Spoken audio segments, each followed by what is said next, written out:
Bonjour à tous, j'espère que vous allez bien. Donc aujourd'hui, petite présentation de 6 livres pour la littérature ado, une sélection un peu féminine avec des héroïnes qui vont prendre leur destin en main. Donc je commence avec Olympe de Roque d'Or d'Arou Vignoux et de François Place, qui met en scène donc, la jeune Olympe au XVIIe siècle, donc une période pas très propice aux femmes. Olympe donc est une grande héritière d'un très grand domaine, un château avec des terres, etc.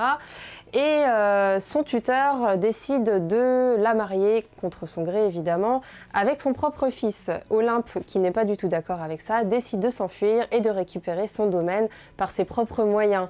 Donc un roman d'aventure de cap et d'épée, très haletant et très féministe aussi. Ensuite, on continue un peu sur l'historique. Là, on est au XVIIIe siècle, le Paris des Lumières. Donc, ça s'appelle Lumière, le voyage de Svetlana, donc, qui est une jeune fille qui grandit à Paris à l'époque des philosophes des Lumières.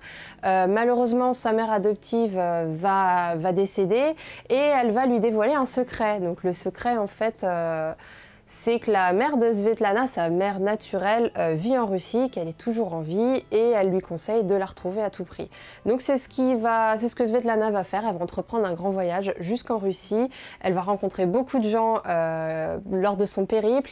Elle va découvrir donc ses origines et elle va aussi se découvrir certains dons.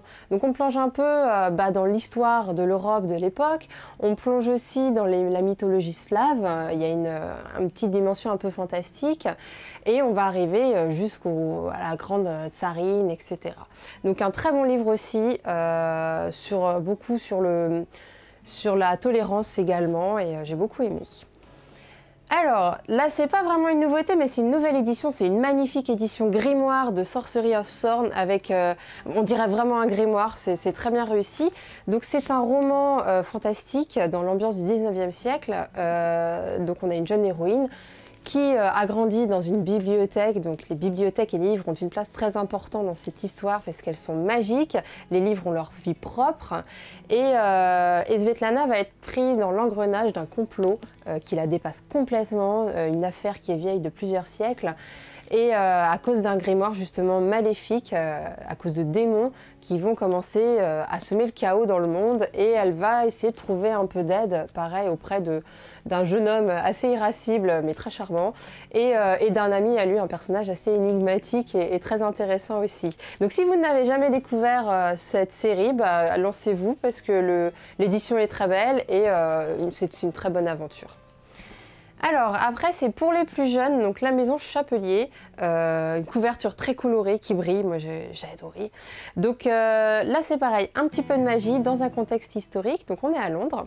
Donc la famille Chapelier donc fabrique des chapeaux magiques. En fait, ils arrivent à créer des propriétés en fonction des chapeaux. Il y a des chapeaux qui vont vous aider à vous concentrer, des chapeaux qui vont vous donner plus de confiance en vous, etc.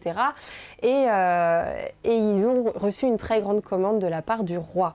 Sauf que le chef de famille, hein, le père de notre héroïne, va se perdre en mer, va disparaître totalement. Et avec lui, l'ingrédient secret qu'il avait prévu pour ce chapeau.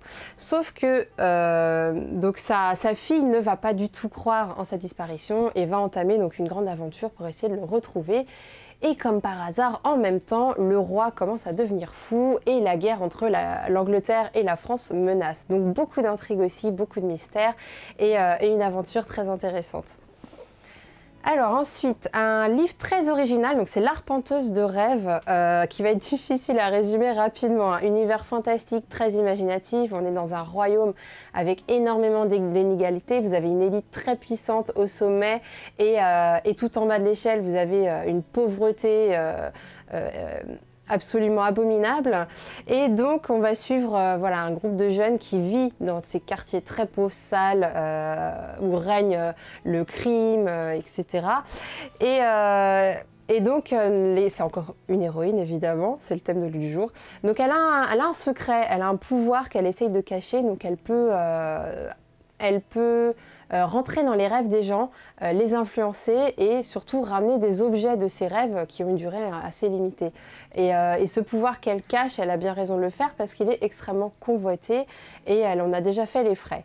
Et donc à cette période-là, donc elle recommence un peu sa vie après un traumatisme. Et au même moment, des fantômes, des sortes de fantômes, ouais, commencent à arriver en ville et à contaminer les gens dans leurs rêves justement. Et il y a beaucoup de choses qui sont liées à cette histoire. Et donc beaucoup d'intrigues également, hein, notamment à cause des inégalités, les secrets des élites, enfin beaucoup de choses. C'était vraiment très très bien. Je vous le conseille également. Et pour finir, on est sur du fantastique, un peu romantique, hein, Le plus doux des poisons, donc premier volume d'une série de 2 livres. Donc là, on est dans le désert, un peu dans une cité désertique. Le roi va bientôt passer le pouvoir à l'un de ses enfants, donc il a 2 garçons et une fille. Ils sont tous en plutôt mauvais termes, surtout les 2 garçons. Et pour désigner qui sera le futur roi, ils vont organiser ce qu'ils appellent une traversée. Donc une traversée du désert pendant une semaine avec un sacrifice, donc un humain qui va être tué à l'issue de cette traversée, et celui qui atteindra l'objectif deviendra le futur roi. Sauf que du coup, notre héroïne, qui n'est personne, qui a un pouvoir qui ne sert à rien, va se retrouver impliquée dans la guerre entre ses 2 frères et se retrouver dans un danger mortel. Donc on va essayer de voir comment elle se débat un peu au milieu de tout ça pour survivre, et surtout à qui elle peut faire confiance, quel frère a raison, lequel ment. Enfin, on n'arrive pas du tout à savoir ce qui se passe autour d'elle.